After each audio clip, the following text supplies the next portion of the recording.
Welcome to this episode of the Heartbeat for Hire podcast. I feature Olympians, CEOs, disruptors, authors, professional athletes, and the best of the best, where they share their stories of resilience with my lens on leadership and culture.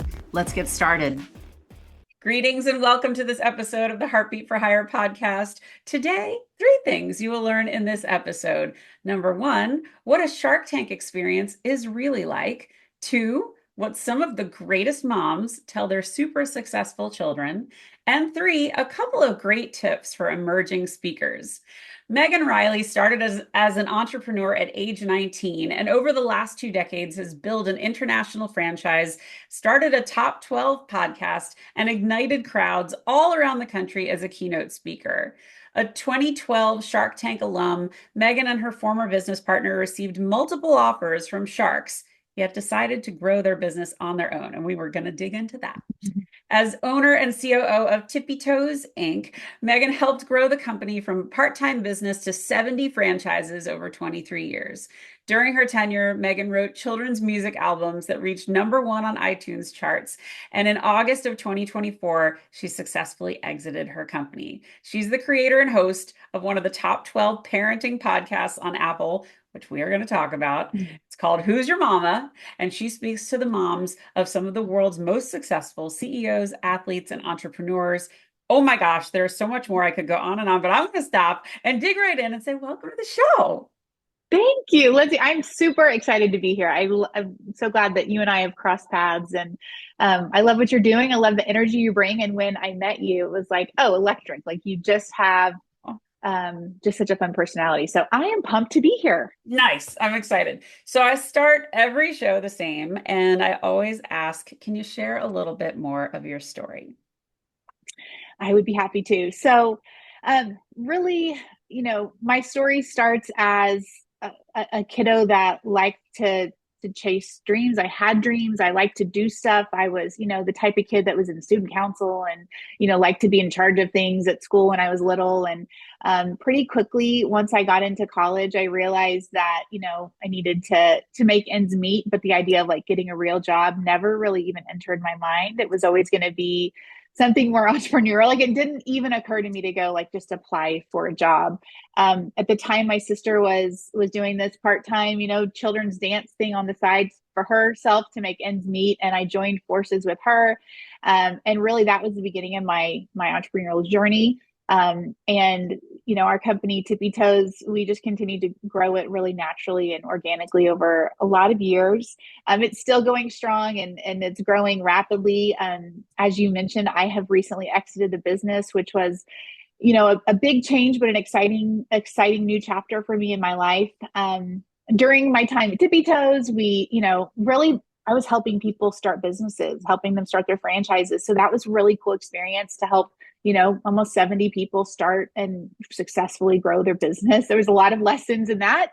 Okay. But during my time there, I also knew I wanted to develop a personal brand, which was really just like, okay, I need to do this. And so I just started brainstorming and came up with my podcast, Who's Your Momma, which was another like just a super fun chapter of my life and opened up really interesting doors, which we can talk a little bit about too.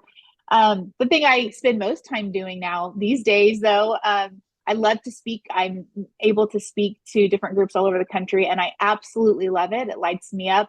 I think mainly because I really like serving people. Mm-hmm. And I also feel like so many times in this world, we feel like we see other people do stuff and we think like, wow, how'd they do that? And I think a lot of why speaking works for me is I'm like, listen, you can do it too. Like this is like, just do that. Like try this. We all have so much inside of us and we can all do it. It's not that complicated. And I just like to share that message. And what brings me the most joy these days is my family. I've got 3 daughters who are 12 and under.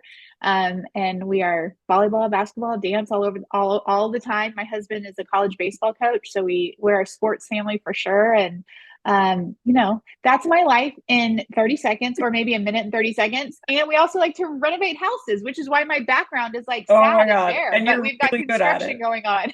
We got construction going on all over. Gang, she's really good at it. If you're not already following Meg, you've got to. She posts amazing pictures of the work that she's done. But I think the thing that I love about you so much is that, first of all, I was the opposite of you. I went into corporate. So I thought that that was the only path because that was what my father did. And my mother was a teacher and I didn't want to be a teacher. So it didn't dawn on Yeah. me I could be an entrepreneur. And I love Mhm. that that's where you started. And I think it's a very different skill set, which I learned when I went out on my own. I wish I Yes, so true. I ran all these first of a kind businesses in corporate, and I'm like, Uh-huh. I did hard things. I had crazy budgets. I was able to execute. It should totally translate. No, Uh-huh. does not. Uh-huh. Totally different skill set. So yeah, Uh-huh. learn that. So let's start. I want to dig in on the Shark Tank piece because Tippy Toes was already a thing. You were obviously very young, and this was early Shark Tank days, right? It was, we were season two, so it was like very brand new. This is Ralph. Also, I didn't mention Ralph. I'm sorry about that, but he's a present creature in our life. Yeah, so Shark Tank came season two, and it was really interesting because neither my sister nor I applied. And so when Mm. they reached out, we thought that they just like found us. We thought that was so cool. And then Heard that's not about what you. happened though. They were like, we want you on. We're like, oh my God, they like did their research and they found us. Well, that is not true. Turns out my brother-in-law, Sarah's husband, applied for us to be on the show, didn't tell us. And then they called. They just and so from there, it was really interesting. It wasn't clear cut. You weren't like in the moment, you're like, yeah, you're gonna be on Shark Tank. But for me, you start thinking about like season one, what do you They're see? going Then to you ask start me to, 1,000 questions. How am I going to know how to answer them? Yeah. I'm not gonna know how to answer them because and like how is that gonna go? Like there's just and then you start to think about what if, Mhm. what if the editing is weird? What if this, what if That's that? right. And I really quickly went from like, oh, we're gonna be on Shark Tank to like, oh my God, we're gonna be on Shark Tank, like freaking Yeah. out. But like I talk about when I speak to groups, I was focusing on the wrong thing. And so I was focusing on things outside of my control.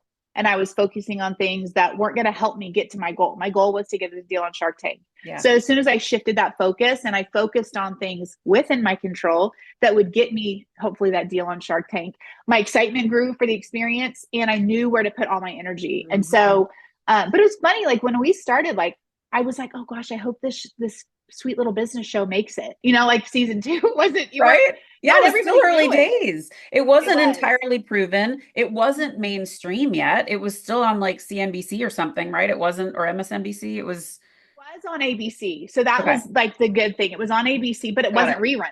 Like it was like, is this show gonna last? We were there Mark's first season. And Okay. so it was just untested. I felt And like it was Mark like is the Mark Cuban for those not Mark paying Cuban. attention. Yes. Yes, yes. Mark Cuban, former owner, or I guess Yep. current still owner of the Yep. Mavs and a Uh-huh. billionaire. Yeah. So yeah, so it was really an interesting experience. Learned so many things, which I'm so grateful for. Like you said, we ended up turning down the deal that we made on Well, wait, TV. tell that story Yeah. because this is, I mean, for anybody that has heard of people on Shark Tank, and I know a few, the goal is to walk out of there with a deal, and you Mhm. got one. But Mhm. what happened? Yeah. So we went home, and first of all, I'm like, oh my gosh, my life is going to change. This is the Yeah, greatest thing ever. I've got to deal with Mark Cuban. I'm in my 20s. Like, hello. Like, I what do have I like arrived. get a private Yeah, jet now, or like does it come later? Like I just felt like it was the everything world was is going going to to change. explode. Yeah, Then you start reality sets in and you start working through like the deal and the terms of the deal and everything because what you do on the show is real, but that's it's right. the starting point. You're not signing on the dotted line when you walk down the end of the hallway. And during that process there were a couple things that stood out to us as something that just didn't feel quite right. So one of the main things was that the deal was like you can only focus on franchising, you can only sign franchise agreements, that's all you can do. Well, we actually went to Shark Tank to pitch the idea of like building our brand and getting That's right. dance DVDs, tells you how long ago it was, in homes and bringing Yeah. dance inside the homes and all those things. Well, they were like, absolutely not. You can only sign contracts. And as an entrepreneur, like we talked about at the top of the show, I'm an entrepreneur. I like to build and create and draw outside of the Well, lines and try something and figure it out. and entrepreneurship is wiggly. Like it's not Yeah. only one thing. And I No. learned that. I mean, you get your hands in a lot of different pots by design, Mm. and Yes, not everything is going to hit. And you have to kind of hedge your bets. And so by thinking totally. broadly, that's how you think. That's the smart way Yeah. to think. So Yeah. Talk You're about right. what Well, and I happened. think that fuels you a little bit as an entrepreneur. Totally. Like we are fueled by the creativity that we had day in and day out. And so when they were like, you can only sign contracts, we were like, can we talk about that? And they were like, no. And then there, there were just other terms of the agreement that felt very, it just wasn't favorable. It didn't feel great. And we weren't like, we have to get this deal or we're going to close. We were like, we really want this deal and this would be Of great, course. but not. So basically it came to that. I was in my, 20s and I'm like, my God, I get $100,000 and Mark Cuban be my partner. This sounds really good. But there was something inside of me that was like, oh, this doesn't like, I don't want to do it that way though. Mm-mm. And so luckily my business partner and I were on the same page. And so we just decided when they wouldn't negotiate. We just decided to say, thank you, but no, thank you. He wasn't thrilled.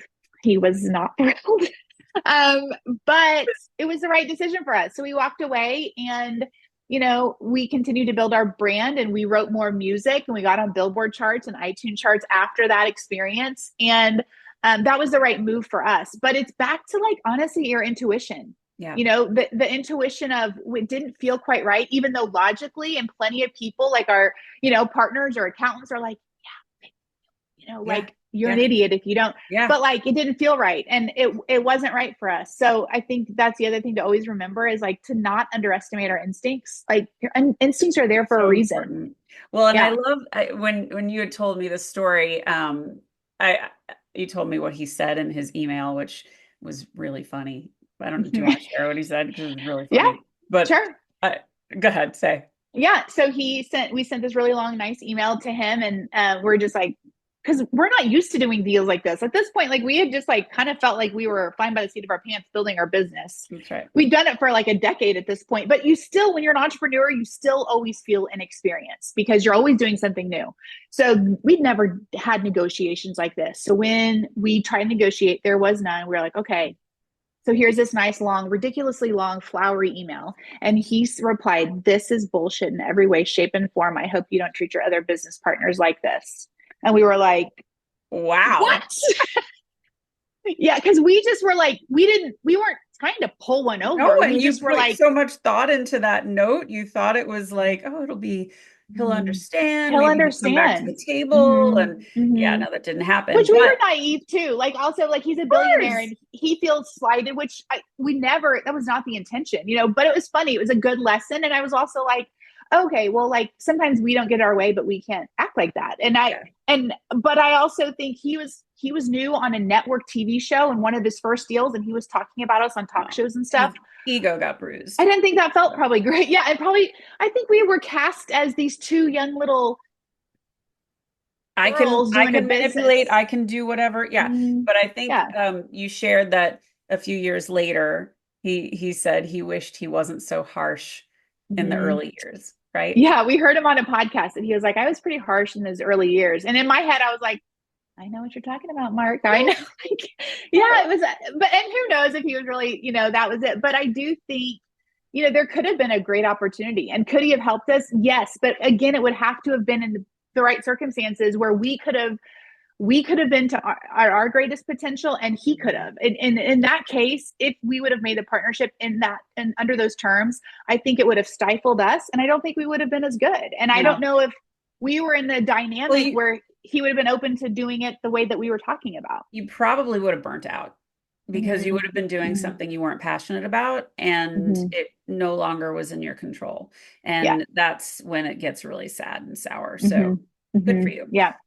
Okay, so let's pivot a little bit because then you had this idea. When did you start the podcast? Were you still doing Tippi Toes or had you exited yet? Talk me through that.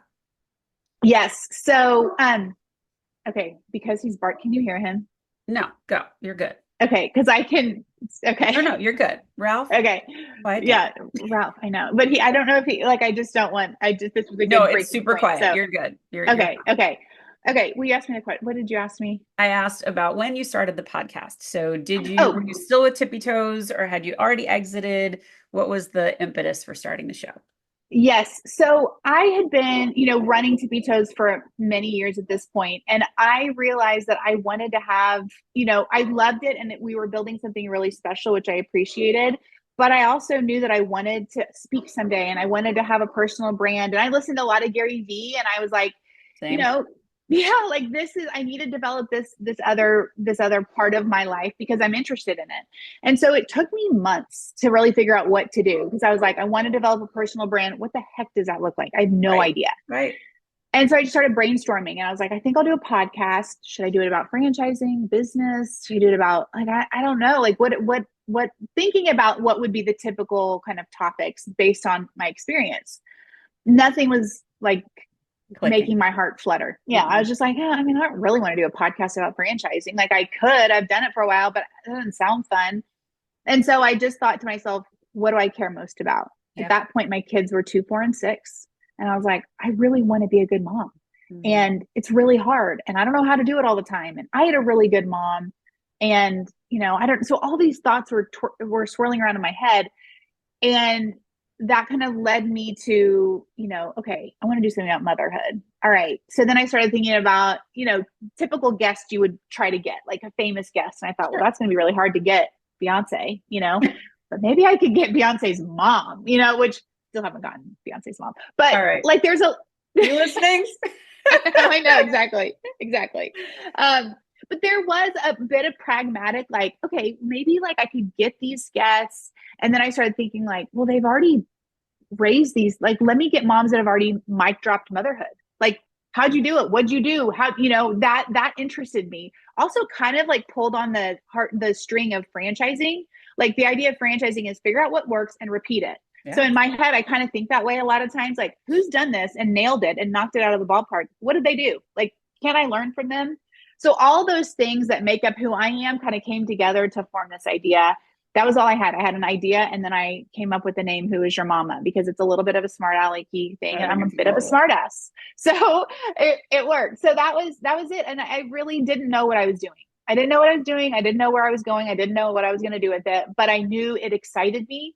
And one of the filters I use in my life, if I'm going to start something new, I have to want to do it at 10 o'clock at night on my couch, on my laptop. Mm-hmm. If I don't want to sit on my couch at 10 o'clock at night and do it, then I'm probably not going to have the motor needed to build something True. special. And so the idea of doing that really excited me. And I was happy to put that laptop on my lap and just DM people and send out messages and research people and research whose mom's alive and whose mom still likes them and all the things that it takes, as you know, to do a podcast. It's very underestimated what it takes to do a podcast. Yeah. And to get the guests and to do it the way you want to. It's underestimated, I think, by anyone that hasn't done it. So kudos to you for doing this and there's as a lot long of as you have too. Thanks. There's a lot of mediocre shows out there. And I've listened to so many where I'm like, really? That's in the top 1%? Oof. And it's Yeah. not interesting. Like what Mhm. your subject matter, I mean, everyone has a mom, whether you like them Mhm. or not, you Mhm. have a mom, and all of the greats had a mom, but we Mhm. don't get to hear from them all that often unless Mhm. you're, Mama Kelsey, and you get to hear Right. from her, or Yeah. Mom Swift. But yeah, Yeah. Yeah. Well, and I loved that part of it too. And I'll tell you something that came once I had started. I realized that I was shining a spotlight on women that were never spotlighted. that's right. Like, the big names will occasionally, like you just said, will get spotlighted, but so many people have done unbelievable things Right. by being a tremendous mom. And Mhm. like, what else would I want to highlight other than a woman in her 70s who nailed parenthood, made happy, well-adjusted kids that are contributing to the world? Like, yeah, you deserve a standing ovation. You deserve a Oh, yeah. highlight. You deserve a shout out, all the Love things. that. And that was kind of something I didn't see. Again, like entrepreneurship, whatever, like I didn't know all the things that would come. I just started it. Yep. And I think so many times that's why people always talk about taking action, is because you don't know what it's all going to play, how it's going to play out, Mhm. but you just got to go and figure out, let all the things kind of shake out as you go. So can you tell the story about your first mom that you got? Because it's so good.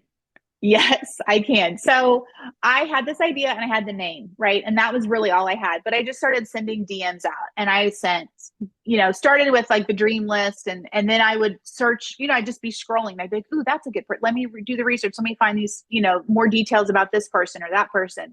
I sent 10 DMs, emails, 20, 30, 40, like, to people that there were big gets, but also some that I was like, you're not even going to reply? Like, I don't even really want you, but you're not going to, it was disheartening. It was like 30 go out, 40 messages go out, 50 messages go out. I get some replies like, oh, that's fun. No, or like, we can't do it. Or, just a lot of that 50 emails go out, 60, 70, 80, like so many DMs. And the truth is I was kind of disheartened, but also I knew that the idea. And so I just kept going. So I'd probably send out 80 or so or 90 messages at this point. And then I see Jesse Itzler post on his Instagram. And this was years ago. It was his mom and his dad. And they were doing like some handshake game that was just a cute moment for them. And they'd been married for, 60 years or something unbelievable.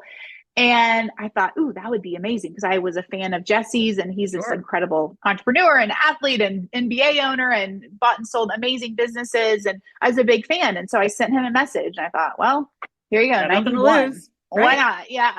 And so I sent him my pitch and did it all wrong. My pitch was, by the way, I've never said this either, it was all wrong. Like, it was long and wordy, and like, I really like, it's just like, I really like, it was just terrible. It was when I looked back at it, I was like, that was a terrible message. I don't know why it worked, but it did. I sent him the message and he replies, I'd love to hear what she has to say. Let's set it up. And I was like, yes. And then I was like, oh, I don't know how to record a podcast. I don't know. Do I like send this to somebody? Do I have to have a studio? Like, I knew nothing about how to do a podcast. Mm-hmm. But he said yes. So as you would do, you figure it out. Like, you figure it out really quickly. That's right. And so, so he said yes. And I said, okay. And then I did all the random stuff you have to do, hustling to try to figure this out. I went to a local music store. I had the guy that worked there part-time come to my house because I was so afraid of how I would set it up. Like, I'm not techie, and I didn't know what he was saying. He was like, just take this cord and you plug. And I'm like, Aiden, I don't know what you're saying to me right now. Can you come to my house? And he was like, yeah, okay. Like, so it's all very questionable, but it worked out. He came to my house. He set me up, recorded the first episode. First of all, I'm like sweating. I don't have a studio. So I go underneath the steps at my house in my kids' play closet. So there's like a doll house and this random stuff. And I like pin blankets to the walls around me. I have 12 books where all the stuff is set up. I don't even know what I'm doing. I'm just like crossing my fingers that all these wires mean something's happening. I am so nervous. I took a video of myself and I'm like, well, this is the beginning of the podcast. I'm in a play closet. I'm terrified. I've never interviewed someone, and I'm getting ready to call Elise Itzler. And then I call her and I record the first episode. And I get off the phone with her and I like fist pump by myself in the play closet, because I felt like it was exactly what I dreamed it would be. Yeah. It was brilliant. She was brilliant. She was 86 years old, and she is schooling me on how to be a mom, and she is sharing wisdom. And she was like, so just like, I mean, this is just what I did, like, very not flashy. So it was very authentic. And through that one conversation, I was like, I feel like I have more tools to be a better parent. And so that was it. So that was my first guest, and I sent it to Jesse, and he got it. And he was like, this is unbelievable. I want you to interview my mother-in-law. Ah!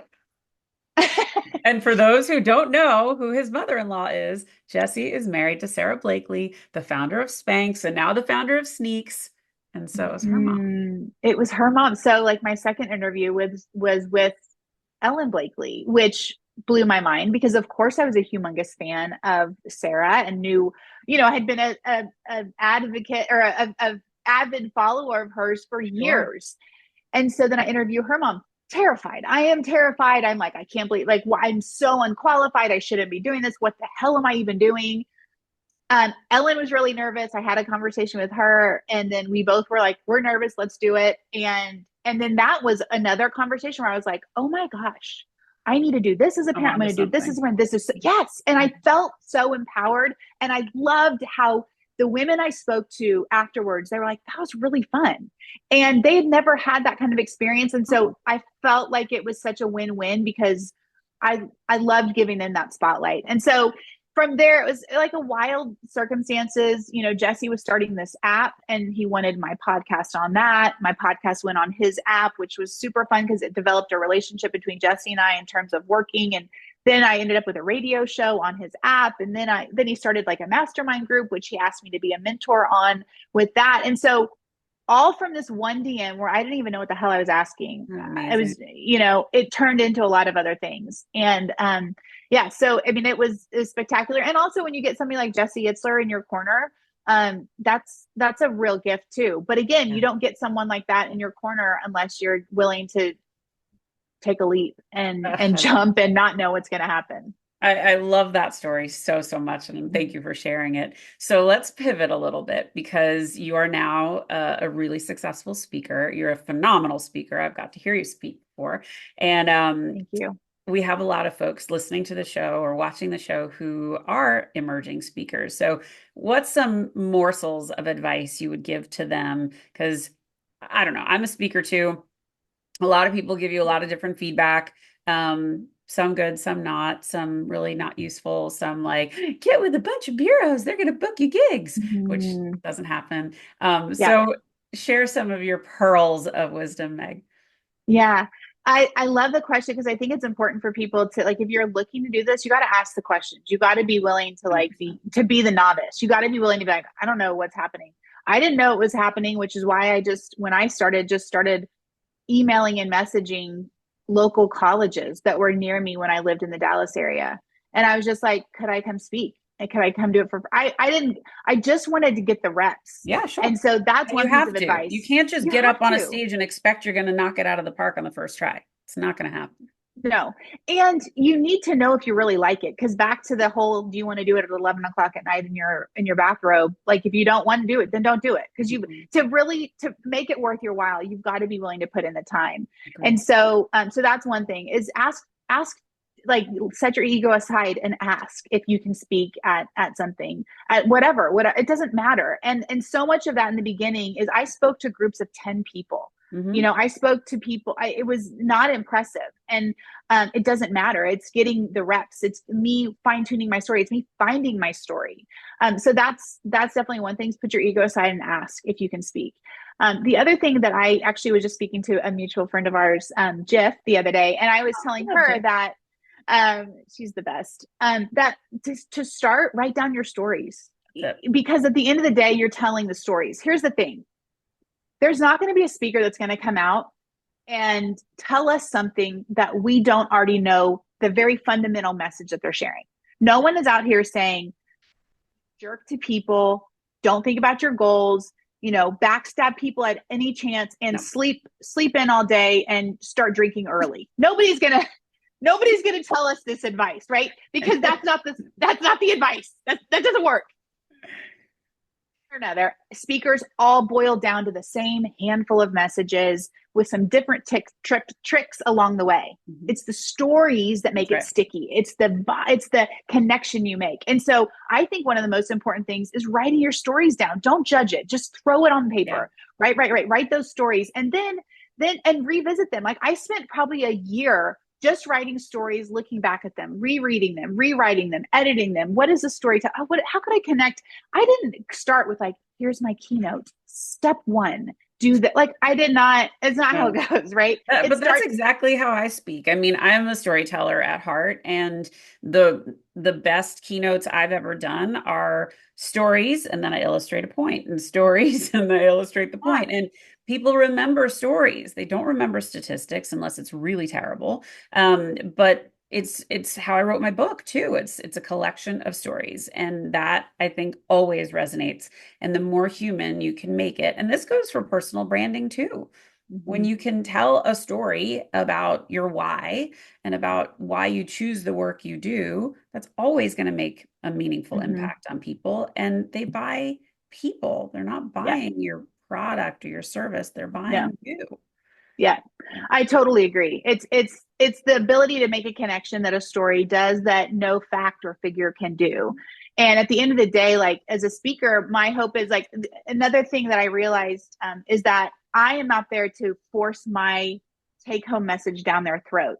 The listener will filter through their life, my message, and take from it what they need to. Right. So my job is to serve up really good stories that have some lesson to them for them to then figure out from there. So, I think sometimes there's a feeling of like, I want to say what people need to know and take home. Mm-hmm. And it's like, I don't think that's actually the job of the speaker. You need to say what moved you, what story changed your life, helped you, served you, whatever. Then let them do that work on their own, because it's going to mean more to them when they filter it through their own life. So I think set your ego aside and ask to speak. Start really categorizing your stories, and really just throw everything that you've ever experienced. I mean, I wrote stories that will never see the light of day, but they were kind of funny or interesting. I'm still going to write the story about how I went door to door to try to become a maid, because I don't know, that might pop up at some point, but I had to do the exercise of writing it down. And then I think, making sure that you're not forcing your message, but you're sharing the story and like putting it up on a platter for them people to receive how they need to. And then they're going to come to it more willing to receive it. So those are the 3 things I would recommend, and especially if you're getting started. And then the other thing, once you're going, surround yourself with other badass speakers. Hell yeah. 2 of my closest friends, Lyndsay Dowd and Jess Ekstrom, are such badass female speakers that have done it, and their full-time job is speaking, and they crush. Yeah. And they're just like my normal texting buddies now. And it's awesome. And it's just a different filter that you see life through. And so if you really want to do it, like, surround yourself with people that are doing it and doing it at a level that you want to do it at. And, it's like, as the tide rises, all the boats rise. And so I think that's important, to be surrounded by that. Thank you. Those are brilliant tips. Mm-hmm. So Megan, what inspires you? God, this sounds so lame, but my kids inspire me a lot. That's not lame. It's like, but the truth is I'm raising 3 young ladies. It's birthday season. So it's like, they're 8, 10, and 12. And I think to myself so many times now, am I living a life that I would want for them? Am I doing things that if they did it, I would be proud of? And it hasn't always been the case. It got to a point, where I was working so much that I thought, I don't know that that's really what I want. Or there were times when I would be finding myself in meetings that were sucking the life out of me separately to do a coffee chat or whatever. And it's like, man, I don't want that for them. So for me, what inspires me is thinking about the example that I want to be giving my kids day in and day out. That pushes me, because frankly, like, do I want them to be watching, Nobody Wants This on Netflix all day long, even though it's the greatest new show ever?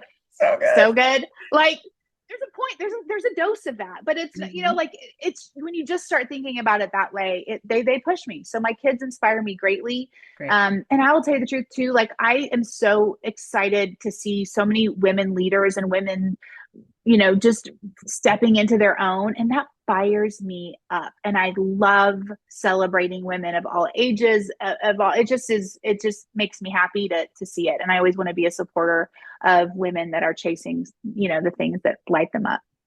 Which is why your show is so good. Mm-hmm. It's so in line with your purpose and your heart. What would you like your legacy to be? It's a great question. I would like my legacy to be that I always highlighted the best of people. I think get really loud and noisy, and there's a lot of different voices. And I would love to be the type of person that everybody felt better about who they were when they were around me. I want that for my kids. I want my kids to know that I see the best in them. I want my friends to know I see the best in them. And even when everybody screws up and everybody makes mistakes and whatever, like, I want to be the type of leader that leads people that they surpass what they thought they could do because they knew I believed in them. So I think there's something about that. I want to pull at that. I want to be the type of person. I guess I want to be the ultimate hype girl. Maybe that's the easiest way to say it, but that lights me up. I love showing people like a mirror of like, look in the mirror, look at this, look how badass you are. Like, I think there's not enough of that in the world. I'll tell you, my parents raised me that way. They made me feel like I could do anything. And I didn't realize till I was older that not everybody had that. Yeah. And so I think, because I've experienced it, I want to give it to other people. Well, I love that. What's next for you? Hopefully a whole bunch of stages. I absolutely love speaking. And as I've exited my business and now speaking more, I want to do more of that. I hope to bring my girls with me as I'm going to speak, my husband with me as we go to speak. Yeah. I want to do a lot more of that. And actually I want to start another kind of season of my podcast because I've paused it for a while with all the things that are going on. Our family recently moved across the country. There've been a lot of changes. But those are the two things for me that I hope are next. A lot of stages and more Who's Your Mama guests. Good. Meg, where can people find you? So my favorite place is LinkedIn. That's my favorite place to be. So I love it. So that's the best spot. A little more personal version of me is on Instagram. And then my website's Megan-Reilly. That is a good spot to go kind of see more of my speaking and what's cooking and what's coming up next. But LinkedIn is my jam, and I'm there. I like to spend time there and share kind of the experience I've had over 23 years of running a business and growing things and trying to shake up the world. Well, this has been a delight. You shared so many pearls of wisdom. Thank you so much. And guys, please go follow Meg at all of her places. Check out her website. Hire her for your next speaking gig. I'm telling you, you will not be disappointed. She's fantastic. And I'm so excited for more Who's Your Mama. I can't wait to hear it when it comes back. Do you have any idea who you're going to ask? I have. So I really want Julia Louis-Dreyfus's mom, because she has a podcast called Wiser Than Me, and her mom visits with her at the end of each episode. And so that's my dream, is to get her mom. Mm-hmm. That's a good one. Yeah. All right. So fingers crossed. My eyes are on that. We're putting it out there. Guys, I hope you enjoyed this episode of the Heartbeat for Hire podcast. If you liked what you heard, please subscribe to the YouTube channel or leave a 5-star review at Apple or Spotify. Thank you for listening. Go lead with heart and have a great day. Are you ready to elevate your leadership style and create an exceptional workplace that stands out from the crowd? I'm here to introduce you to a game-changing resource that will transform the way you lead and shape your company culture. It's time to embrace the power of top-down culture. This practical guide empowers your leadership for lasting success, helping you create a workplace where everyone thrives. Get top-down culture today, and let's reshape the future of leadership together. Thanks for listening to this episode of Heartbeat for Hire. I hope you enjoyed what you heard. If you did, please subscribe to my YouTube channel or consider leaving a 5-star review and a great rating at Spotify or Apple. Thank you so much for your support. Have a great day.